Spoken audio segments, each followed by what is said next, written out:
ನಮಸ್ಕಾರ ವೀಕ್ಷಕರೇ, ನಾನು ನಿಮ್ಮ ಗಿರಿಧರ್ ಭಟ್. ನೋಡಿ, ಜಾಗದ ವಿಷಯವಾಗಿ ಕಾಡಾಟಗಳು, ಸಮಸ್ಯೆಗಳು, ತೊಂದರೆಗಳು ಬಹಳಷ್ಟು ನಾನು ಮಾಹಿತಿ ತಿಳಿಸಿದ್ದೀನಿ. ಆದರೂ ಕೂಡ ಎಲ್ಲೋ ಒಂದು ಕಡೆ ನಿಮಗೆ ಅನುಗುಣವಾಗ್ತಕ್ಕಂಥ, ನಿಮಗೆ ಸಾಧ್ಯ ಇರತಕ್ಕಂಥ, ನಿಮಗೆ ತೋಚಿರ್ತಕ್ಕಂಥ, ನಿಮಗೆ ಯುಕ್ತವಾಗಿರ್ತಕ್ಕಂಥ ಒಂದು ವಿಷಯನ ತೆಗೆದುಕೊಂಡು ತಾವು ಅದನ್ನು ಪಾಲನೆ ಮಾಡಿ ನಿಮ್ಮ ತಂಟೆ ತಕರಾರುಗಳನ್ನು ಸರಿ ಮಾಡ್ಕೊಳ್ಬೋದು ಎಂಬುದರ ನಂಬಿಕೆಗಾಗಿ ನಾನು ತಿಳಿಸ್ತಾ ಇರ್ತೇನೆ. ನೋಡಿ, ಯಾವುದೋ ಒಂದು ಜಾಗ ಪಿತ್ರಾರ್ಜಿತವಾಗಿ ಬಂದಿರುತ್ತೋ ಅಥವಾ ನೀವು ಸ್ವಯಾರ್ಜಿತವಾಗಿ ಏನೋ ತೊಗೊಂಡಿರ್ತೀರ, ಕಾಡಾಟ, ಕಿರಿಕಿರಿ, ಪಕ್ಕದಲ್ಲಿರೋರ ಜೊತೆ ಅಥವಾ ದಾರಿ ಬಿಡದೇ ಇರೋವಂಥ ಸ್ಥಿತಿ, ನಿಮ್ಮ ಮನೆ ಆಗಿರ್ಬೋದು, ಅದು ಸುಖ ಸುಮ್ಮನೆ ನಿಮಗೆ ತೊಂದರೆ ಮಾಡ್ತಾ ನಿಮ್ಮನ್ನು ನಿತ್ಯ ಒಂದು ರೀತಿಯಲ್ಲಿ ನರಕಮಯವಾದಂಥ ವಾತಾವರಣಗಳನ್ನು ಕೊಡ್ತಾ, ಹಾಗೆ ನಿಮ್ಮನ್ನು, ನಿಮ್ಮ ಸ್ಥಿತಿಗತಿಗಳನ್ನು ಅನುಭವಿಸ್ಲಿಕ್ಕೂ ಕೂಡ ಸಾಧ್ಯ ಆಗದೆ ತಂಟೆ ತಕರಾರುಗಳನ್ನು ಮಾಡ್ಕೊಳ್ತಾ ಅಥವಾ ಕಾಡಾಟಗಳನ್ನು ಕೊಡ್ತಾ ಕದನ ಕಲಹದಂತಹ ವಿಷಯಗಳಲ್ಲೇ ಕಾಲಾನುಕ್ರಮವಾಗಿ ತಾವು ಹತಾಶದಾಯಕವಾದಂಥ ಸ್ಥಿತಿಗತಿಯಲ್ಲಿ ನರಳಾಡ್ತಾ ಇರ್ತೀರ. ಸರಿ, ನಿಮ್ಮ ಕಾಲಕ್ಕೆ ಇದು ಸರಿ ಹೋದರೆ ಸರಿ. ನಾಳೆ ಮುಂದಿನ ಪೀಳಿಗೆ ಕೂಡ ಇದೇ ಒಂದು ಸನ್ನಿವೇಶ ಸಂದರ್ಭಗಳಲ್ಲೇ ಕಾಲಹರಣ ಮಾಡುವಂಥ ಪರಿಸ್ಥಿತಿಗಳು ನಿರ್ಮಾಣ ಮಾಡುವಂಥ ಸಾಧ್ಯತೆಗಳಿರ್ತದೆ. ಯಾಕಂದರೆ ಇಲ್ಲಿ ಆಗಬೇಕಾಗಿರ್ತಕ್ಕಂಥದ್ದು ಮನುಷ್ಯನ ಒಂದು ಬುದ್ಧಿ ವರ್ಚಸ್ಸಿನಿಂದ ಯೋಚನೆ ಮಾಡಬೇಕು. ಅಥವಾ ನಂದೇನಿದೆ, ಸ್ವಂತವಾಗಿ ಏನು ಬಂದಿದೆ, ಸಂಗತಿ ಏನಿದೆ, ನಿಜವಾದದ್ದೇನಿದೆ, ಇದೆಲ್ಲವನ್ನು ಕೂಡ ಅವಲೋಕನ ಮಾಡಿಕೊಳ್ಬೇಕು. ಅಥವಾ ಇದನ್ನು ಪರಿಹರಿಸ್ಕೊಳ್ಳೋಂಥ ಒಂದು ಮಾರ್ಗದಲ್ಲಿ ಕೂತ್ಕೊಂಡು 4 ಜನ ಏನು ಹೇಳ್ತಾರೆ ಅದರಂತೆ ನಡ್ಕೊಳ್ಬೋದು, ಅಥವಾ ನ್ಯಾಯಾಲಯಕ್ಕೆ ಹೋಗ್ಬಿಟ್ಟು ಏನೋ ಒಂದು ಮಾಡ್ಕೊಬೋದು, ಅದು ಬೇರೆ ವಿಷಯ. ಆದರೆ ತೀವ್ರತರನಾಗಿ ಇನ್ನೊಬ್ಬರ ಮೇಲೆ ದೌರ್ಜನ್ಯ, ದಬ್ಬಾಳಿಕೆ, ದುರಹಂಕಾರದ ಪರಮಾವಧಿಯಲ್ಲಿ ಮೆರೀತಾ ಇರತಕ್ಕಂಥದ್ದು, ಯಾವ ವ್ಯಕ್ತಿ ಕಳಪೆಯಾಗಿದ್ದಾನೆ, ಅವನು ಒಂದಷ್ಟು ಬಲಾಢ್ಯನಾಗಿಲ್ಲ ಎಂಬುದಾಗಿ ಖಾತ್ರಿ ಆದರೆ ಸಾಕು ಅವನ ಮೇಲೆ ಪ್ರಹಾರ ಮಾಡ್ತಕ್ಕಂಥದ್ದು, ಅಥವಾ ಹೀನಾಮಾನವಾಗಿ 4 ಜನಕ್ಕೆ ಕೊಂಡ್ಕೊಂಡು ಏನೋ ಒಂದು ರೀತಿಯಲ್ಲಿ ತುಚ್ಛವಾಗಿ ನೋಡೋದು, ಅಥವಾ ಹಿಂಬಾಗಿಲಿನಿಂದ ಅವನನ್ನು ಸಮಸ್ಯೆ ಮಾಡ್ತಾ ನರಳಾಟ ಕೊಡೋದು. ಅಂದರೆ ಆ ಜಾಗಕ್ಕೆ ಹೋದರೆ ಏನೋ ಒಂದು ರೀತಿಯಲ್ಲಿ ಭಯ ಉಂಟಾಗುತ್ತೆ. ಆ ಜಾಗದಲ್ಲಿ ಕಾಲಿಟ್ಟರೆ ಸಾಕು ನಮ್ಗೆ ನೆಮ್ಮದಿನೇ ಇರೋದಿಲ್ಲ, ಕೆಲವೊಂದು ಮಾತುಗಳು ಬರುತ್ತೆ. ಅದು ಬೇರೆ ಬೇರೆ ರೀತಿಯಾದಂಥ ತಂತ್ರಗಳಾಗಿರ್ಬೋದು. ಅಥವಾ ಸುಮ್ಮನೆ ಕಾಲಹರಣ, ನಿಮ್ಮ ಜಾಗದಲ್ಲಿ ದಾರಿ ಕೊಡದೆ ಸಮಸ್ಯೆ ಮಾಡೋದು, ಅಥವಾ ಈ ಜಮೀನು ನಂದೇ ಎಂಬುದಾಗಿ ನಿಮ್ಮ ಮೇಲೆ ದೌರ್ಜನ್ಯ, ದಬ್ಬಾಳಿಕೆ ಮಾಡೋದು. ನೋಡಿ, ಸಮಸ್ಯೆಗೆ ಸಾವಿರಾರು ರೀತಿಯಾದಂಥ ವಿಷಯಗಳಿರ್ಬೋದು. ಸಮಸ್ಯೆನೇ. ಹಾಗಾಗಿ ಆ ಸಮಸ್ಯೆಗಳನ್ನು ಪರಿಹರಿಸುವಂಥ ಒಂದು ಕಾರ್ಯ ವಿಚಾರಗಳನ್ನು ಕೂಡ ನಾವು ಯೋಚನೆ ಮಾಡಬೇಕಾಗಿದೆ. ನಿಮ್ಮ ಜಾಗದ, ಜಮೀನಿನ ತಂಟೆ ತಕರಾರುಗಳು ನಿಮಗೆ ಬಹಳಷ್ಟು ಘಾಸಿಯನ್ನು ಮಾಡ್ತಾ, ತೊಂದರೆಗಳನ್ನು ಕೊಡ್ತಾ, ಆ ಜಾಗದಲ್ಲಿ ಯಾವುದೇ ರೀತಿಯಲ್ಲಿ ಏಳಿಗೆ ಆಗದೆ ಇರತಕ್ಕಂಥದ್ದು, ಅಥವಾ ನೀವೇನೋ ಒಂದು ಬೆಳೆ ಬೆಳೆದ್ರೂ ಕೂಡ ಅಲ್ಲಿ ಏಳಿಗೆ ಆಗದೆ ಇರುವಂಥ ಒಂದು ಸ್ಥಿತಿ, ದೃಷ್ಟಿ, ಕಾಡಾಟ, ಕಿರಿಕಿರಿ, ಇವೆಲ್ಲವನ್ನು ಕೂಡ ಮನಗಾಣೆ, ಇಂತಹ ಒಂದು ವಿಷಯಗಳಿಗೆ ಪರಿಹಾರ ಸ್ವರೂಪವಾಗಿ ಸರಳವಾಗಿರ್ತಕ್ಕಂಥ ಒಂದು ವಿಚಾರಗಳನ್ನು ಆಯ್ಕೆ ಮಾಡಿಕೊಳ್ಬೇಕಾಗಿದೆ.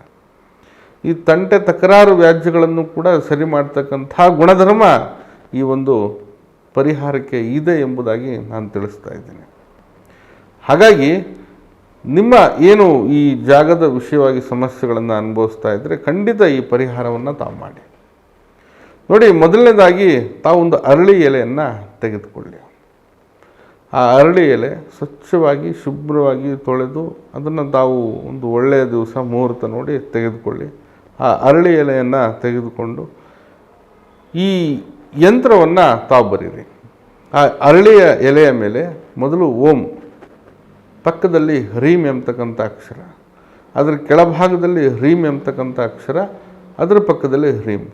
ಓಂ ಹ್ರೀಂ ಹ್ರೀಂ ಹ್ರೀಂ, ಇಷ್ಟೇ. ಇದನ್ನು ತಾವು ಕಪ್ಪು ಕಾಡಿಗೆಯಲ್ಲೋ ಅಥವಾ ಇದ್ದಲನ್ನು ಬಳಸ್ಕೊಂಡು ಬರಿಬೋದು. ಕಪ್ಪು ಕಾಡಿಗೆಯಲ್ಲಿ ಬರೀರಿ, ಸರಳವಾಗಿ ಬರಿಬೋದಾಗಿದೆ.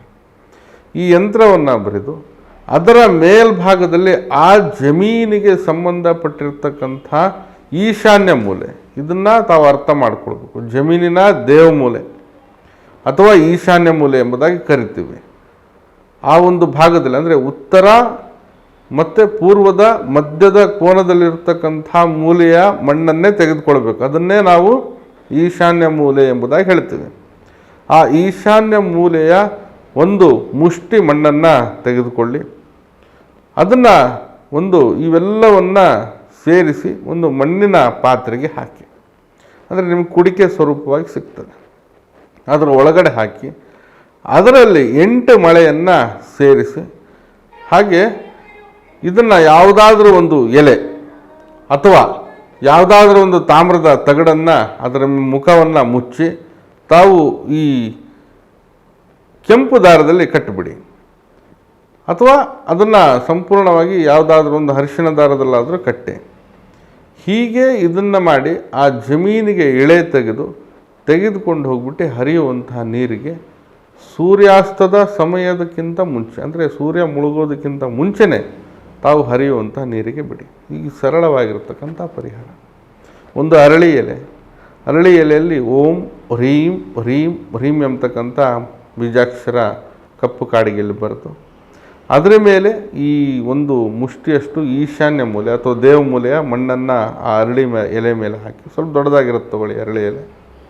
ಇವೆಲ್ಲವನ್ನು ಕೂಡ ತಾವು ಒಂದು ಮಣ್ಣಿನ ಮಡಿಕೆಯಲ್ಲಿ ಹಾಕಿ, ಕುಡಿಕೆಯಲ್ಲಿ ಹಾಕಿ, ಹಾಗೆ ಆ ಮಣ್ಣಿನ ಪಾತ್ರೆ ಒಳಗಡೆ 8 ಮಳೆಯನ್ನು ಸೇರಿಸಿ ತಾಮ್ರದ ತಗಡಲ್ಲೇ ಅಥವಾ ಯಾವುದಾದ್ರೂ ಎಲೆಯನ್ನು ಕಟ್ಟಿ ಅದರ ಮುಖವನ್ನು ಮುಚ್ಚಿ ಕೆಂಪು ದಾರದಲ್ಲಿ ಅಥವಾ ಅರಿಶಿಣ ದಾರದಲ್ಲಿ ಅದನ್ನು ಸಂಪೂರ್ಣವಾಗಿ ಕಟ್ಟಿ ಸೂರ್ಯಾಸ್ತದ ಸಮಯಕ್ಕಿಂತ ಮುಂಚೆ ತಾವು ಹರಿಯುವಂಥ ನೀರಿಗೆ ವಿಸರ್ಜನೆ ಮಾಡಿ. ಖಂಡಿತ ನಿಮ್ಮ ಜಾಗ ಜಮೀನಿನ ಸಮಸ್ಯೆ, ತಂಟೆ, ತಕರಾರು ಇವೆಲ್ಲವೂ ಕೂಡ ಪರಿಹಾರ ಆಗ್ತಕ್ಕಂಥ ಒಂದು ನಿಟ್ಟಿನಲ್ಲಿ ಸಾಗುತ್ತೆ. ಭಾಳಷ್ಟು ಹೀನಾಮಾನವಾದಂಥ ಒಂದು ಪರಿಸ್ಥಿತಿಯಲ್ಲಿ ತಾವು ಈ ತಕರಾರುಗಳಿಂದ ಸಮಸ್ಯೆಗಳನ್ನು ಅನುಭವಿಸ್ತಾ ಇದ್ದಾರೆ. ಅಥವಾ ನಿಮ್ಮ ಜಾಗ ಜಮೀನನ್ನ ಮಾರಬೇಕಂತಿರ್ತೀರ, ಮಾರಲಿಕ್ಕೂ ಸಹ ಬಿಡಲ್ಲ, ನಿಮ್ಮ ಹೆಸರಿಗೂ ಕೂಡ ಮಾಡಲ್ಲ. ಒಂದು ರೀತಿಯಲ್ಲಿ ತೊಂದರೆ ಮಾಡ್ತಾ ಅನೇಕವಾಗಿ ನಿಮ್ಮನ್ನು ಹೈರಾಣ ಮಾಡ್ತಾ ಇರ್ತಾರೆ. ಅದು ಕೂಡ ಶತ್ರುಪೀಡ ಅಂತ ಹೇಳ್ಬೋದು. ಇರಲಿ, ಈ ತಕರಾರುಗಳಿಂದ ಹೊರಗಡೆ ಬರಲಿಕ್ಕೆ ಇದೊಂದು ಮಾರ್ಗದಾರಿ ಆಗಿದೆ. ಮಾಡಿ, ಖಂಡಿತ ಇದರಿಂದ ಶುಭ ಆಗುತ್ತೆ. ನಾನು ನಿಮ್ಮ ಗಿರಿಧರ್ ಭಟ್.